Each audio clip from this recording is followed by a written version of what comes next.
It's just become baked into the left, particularly since the 1970s, since the Yom Kippur War of 1973.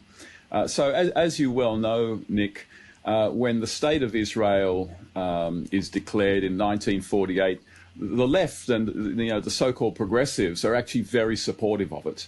It was something that was seen as a great step forward for the humane treatment of Jewish people, obviously particularly those coming out of Europe after World War II. It's really in the 1970s onwards that the left turns quite militantly against Israel, particularly after the Yom Kippur War.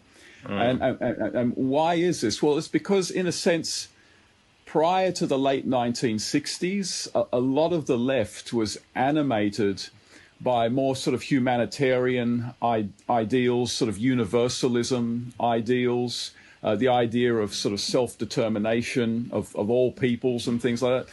But especially in the 60s and the 70s, Marxism increasingly dominates the left, and just, again, sort of baked into the Marxist, certainly the neo-Marxist attitude towards Israel, particularly from the 1970s, is that Israel is really just a satellite of America, designed to oppress sort of its immediate neighbors, and consequently Israel itself is no more legitimate, for example, than American hegemony, than capitalism itself, and every people group around Israel that has any kind of grievance against it is automatically in the right, is automatically a victim, is automatically oppressed, and Israel is the oppressor.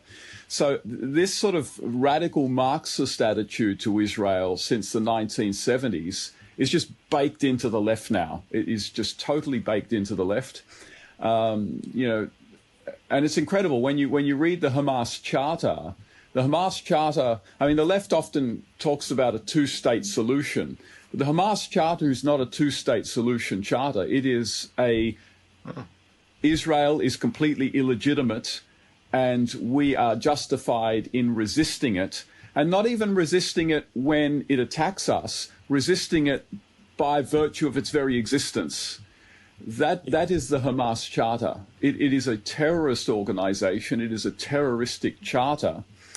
And in a sense, the very mindset of this charter is encouraged by the radical leftist idea that the very existence of Israel is something that is oppressive and offensive.